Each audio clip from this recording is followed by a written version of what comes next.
Bonjour à tous et bienvenue pour cette nouvelle vidéo. Aujourd'hui j'ai décidé de faire un update lecture avec 4 des derniers livres que j'ai pu lire. En premier je vais vous parler de Ne m'appelez pas Blanche-Neige de Galy l'auteur aux éditions Hachette. Ensuite je vous parlerai rapidement d'un album jeunesse que j'ai reçu de Flammarion Jeunesse sur le compte Pinocchio. Et puis je vous parlerai de The Vanishing Girl, le tome 1 de Laura Thalassa qui a été publié par Amazon Crossing. Et enfin j'évoquerai le tome 1 de Imbattable, donc Justice et légumes frais de Pascal Jousselin aux éditions Dupuis. Tout d'abord je vais donc vous parler de Ne m'appelez pas Blanche-Neige de Galy l'auteur aux éditions Hachette. C'est un livre que je me suis acheté le mois dernier, j'avais franchement hâte de le lire parce qu'il s'agit d'une sorte de réécriture du conte évidemment de Blanche-Neige et les 7 nains. Et en gros dans cette histoire on va suivre Blanche, 18 ans, qui a tout son monde qui s'écroule bien sûr, un peu comme Blanche-Neige, et qui va se faire de nouveaux amis, qui va vivre de nouvelles expériences. Tout ça avec des analogies avec le conte de Blanche-Neige. Alors ce que j'ai beaucoup aimé c'est certaines analogies que j'ai trouvées, très bien faites, et qui m'ont rappelé en effet le conte de Blanche-Neige. Après il y en a certaines pour lesquelles franchement c'était un petit peu tiré par les cheveux et ça m'a pas forcément convaincue. Globalement je vais vous dire tout de suite que j'ai été franchement attirée par la magnifique couverture, la tranche dorée, mais malheureusement ce livre ne m'a pas plu plus que ça. J'ai pas réussi à me faire embarquer dans cette réécriture de Blanche-Neige qui n'en est pas vraiment une. En fait oui en effet il y a des analogies mais on est dans le monde contemporain. Blanche a 18 ans, elle a des problèmes en effet avec son père, avec sa nouvelle belle-mère on va dire entre guillemets, elle rencontre des nouveaux amis, etc. Ça va y avoir des analogies, c'est vrai, mais pour le coup j'ai pas été plus convaincue que ça. Il y a un petit peu de magie et c'est pas mal amené, j'ai franchement bien aimé le personnage qui incarne la sorcière, c'était franchement pas mal. Après il y a pas mal de gros clichés dans ce livre, par exemple Blanche c'est genre le cliché de la fille qui n'a pas grand chose d'extraordinaire en fait quand vous voyez un petit peu sa personnalité, mais qui plaît à tout le monde et tout le monde veut être son ami. Voilà, alors c'est plutôt bien justifié dans le bouquin avec la magie etc, donc je ne jetterai pas la pierre pour ça, mais ce cliché m'a un petit peu agacée. Ensuite j'étais aussi un petit peu déçue par la couverture parce que donc la couverture est magnifique mais la tranche s'efface quand vous lisez le livre. Et je trouve ça tellement dommage de faire une belle tranche dorée qui s'efface rien qu'avec les doigts quoi. En fait, je sais pas vraiment trop quoi vous dire sur ce livre, il m'a pas laissé une empreinte indélébile. J'ai bien aimé ma lecture, mais il me manquait certaines choses pour être totalement emballée. Je crois que je lui ai mis la note de 2 ou 3 sur 5 parce que clairement, je voyais pas trop où est-ce qu'on allait quoi. J'ai eu l'impression qu'il y avait une succession d'événements juste là pour faire un petit peu l'analogie avec Blanche-Neige, mais dans l'histoire je trouvais que ça s'entremêlait très mal, ça se croisait très mal et du coup j'ai eu beaucoup de mal à rentrer dans cette histoire et bon bah voilà, pour moi c'est un petit flop et j'en suis vraiment navrée. Je pensais vraiment beaucoup aimer ce livre, j'adore les réécritures de contes etc, et pour le coup bah malheureusement j'ai pas été franchement convaincue. Maintenant je vais vous parler très rapidement d'un album jeunesse donc relatant le conte de Pinocchio, donc c'est publié chez Flammarion Jeunesse. Alors comme vous voyez déjà c'est tout mignon, les dessins sont plutôt chouchous aussi franchement. Pour le coup j'étais plutôt emballée, j'avais juste vu le Disney de Pinocchio, je n'ai jamais lu le conte de Pinocchio et du coup j'étais plutôt contente de le redécouvrir dans cet album. Ce conte en effet je vais pas forcément vous l'analyser, vous connaissez tous Pinocchio, ça offre une bonne morale sur le mensonge, sur la vérité etc.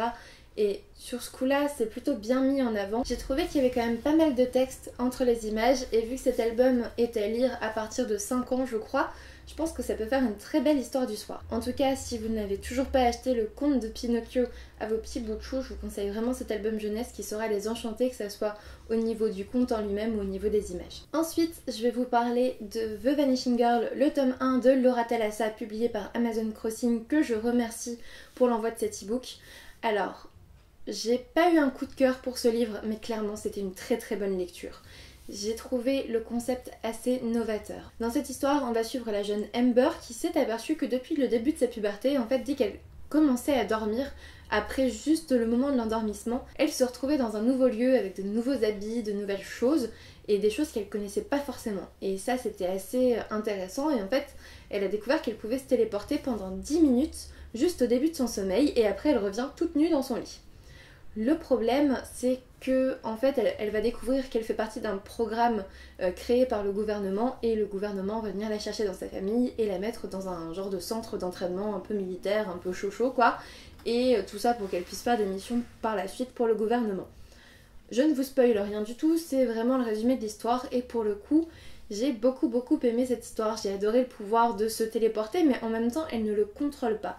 C'est-à-dire que elle va se téléporter souvent dans l'endroit auquel elle pensait avant de s'endormir mais pas toujours.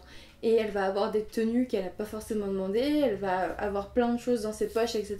Et j'ai trouvé ça super d'avoir un genre de pouvoir qui est très limité dans le temps parce qu'il ne dure que 10 minutes. Après 10 minutes elle se retéléporte de là d'où elle vient, donc de son lit en général.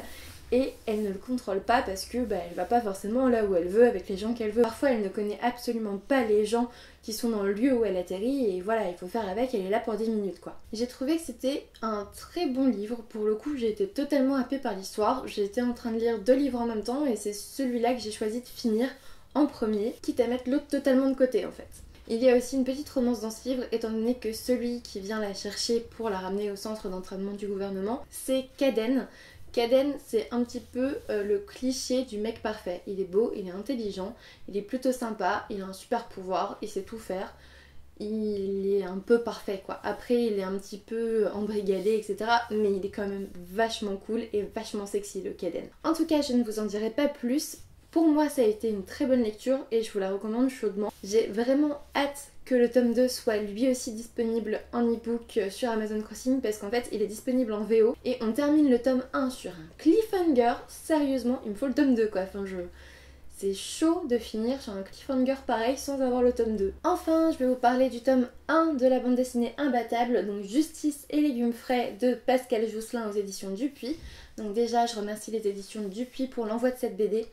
Je connaissais pas du tout Imbattable, apparemment, donc comme c'est noté ici, Imbattable c'est déjà une bande dessinée qui est publiée dans le journal de Spirou. Donc quand on ne connaît pas, franchement la BD elle est vraiment bien faite.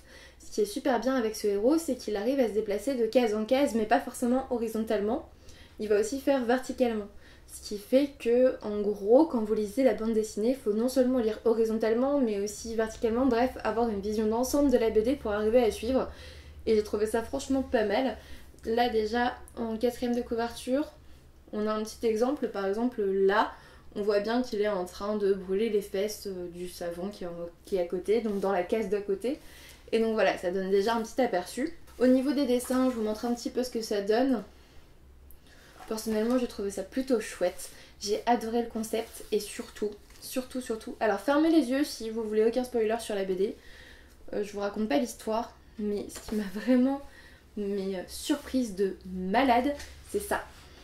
Donc en fait, ils ont découpé la page mais de façon absolument parfaite. Et en gros, vous voyez, quand vous la remettez comme ça, vous voyez la page de derrière. Enfin, vous voyez ce que je veux dire, on voit un bout de la page de derrière. Et en fait, la bande dessinée reprend avec l'image que vous voyez de la page d'avant. C'est juste génial. J'ai trouvé ça super bien fait, ça a dû demander un sacré boulot quand même, parce que non seulement le mec se déplace de case en case, donc de façon horizontale et verticale, mais en plus il découpe une page comme ça, et du coup on voit encore la page d'avant, etc. Enfin, c'est franchement bien fait, je salue vraiment le travail qui a été fait sur cette bande dessinée, elle m'a beaucoup plu et je vous la recommande vraiment. C'est terminé pour cette update lecture, j'espère qu'il vous aura plu. En tout cas, du coup, moi ça faisait un album jeunesse qui est plutôt sympa, un livre qui a été un petit flop pour moi, un autre qui a été une très bonne lecture et une très belle BD, donc en gros, le bilan est plutôt positif. N'hésitez pas à me dire si vous avez lu certains de ces livres, si vous avez envie de lire l'un d'entre eux. N'hésitez pas à me dire tout ça en commentaire, à me mettre un petit pouce bleu, à vous abonner si ça n'est pas déjà fait, et moi je vous dis à bientôt pour une nouvelle vidéo.